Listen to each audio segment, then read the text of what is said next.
American इराणचं युद्ध सुरू असताना संपूर्ण जगामध्ये गॅस टंचाई आणि पेट्रोल टंचाई भासू लागली. आपण जर बघितलं तर गेल्या काही दिवसापासून गॅस टंचाईचा सामना ग्राहक करत होते, पण काही दिवसापासून पेट्रोल टंचाई कोल्हापूर जिल्ह्यामध्ये नव्हती, पण काल दुपारपासून कोल्हापूर जिल्ह्यामध्ये पेट्रोल टंचाई भासू लागली आहे.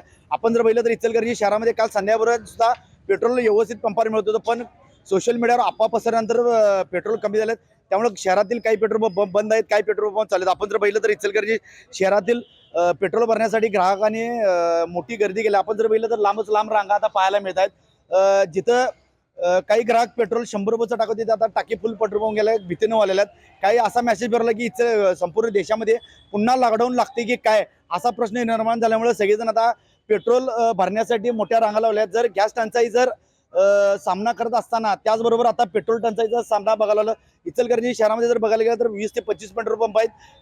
20 ते 25 पेट्रोल पंप असताना त्यामधील 10 ते 15 पेट्रोल पंप सध्या बंद आहेत. त्यामुळं काही पेट्रोल पंपावर पेट्रोल भरण्यासाठी आणि पेट्रोल डिझेल भरण्यासाठी गर्दी मोठ्या प्रमाणात होईल. त्यामुळं काय सांगाल दादा, पेट्रोलसाठी काय तुम्हाला याला अर्धा तास तरी लागलेला आहे आणि 7-8 ठिकाणी हातकणंगलेपासून आतापर्यंत 7-8 ठिकाणी पेट्रोल पंप सर्व बंद आहेत. त्यामुळे भरपूर त्रास होत आहे लोकांना. तर लवकरात लवकर यावर तोडगा काढावा हीच इच्छा आहे सर्वांची. युद्ध लांबत चाललंय, त्यामुळे गॅस टंचाई होत असताना आता पेट्रोल टंचाई सुद्धा जाणवलेली आहे. त्यामुळे काय कसं सर्वसामान्यांचं जीवन चालणार? परत लॉकडाऊन होऊ नये हीच इच्छा आहे. त्यामुळं भरपूर लोकांना त्रास होणार आहे. हे काय योग्य वाटत नाही. लोकांना सरकारने तोडगा काढावा.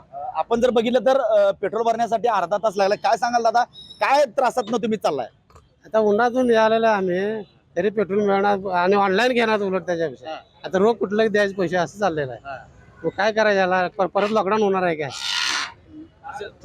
गेल्या 6 वर्षापूर्वी ह्याच टायमिंगला ह्याच दरम्यान लॉकडाऊन लागला होता. बरोबर आहे. पण आता आखाती देशामध्ये युद्ध सुरू आहे, त्यामुळे पेट्रोल टंचाई आणि गॅस टंचाई जाणवेल. पण कुठं टंचाई जाणवत नाही असं जिल्हाधिकारी सांगतात. तेवढं काय कळत तिसऱ्याला द्या चालते. आपण जर बघितलं तर जे पेट्रोल भरण्यासाठी वाहनधारक आले ते सांगतात की लवकरात लवकर यावर तोडगा काढावा अशी मागणी सध्या जोरवली आहे. कॅमेरामॅन संतोष मोकायसह मी साईनाथ जाधव, युनियन मराठी, इचलकरंजी.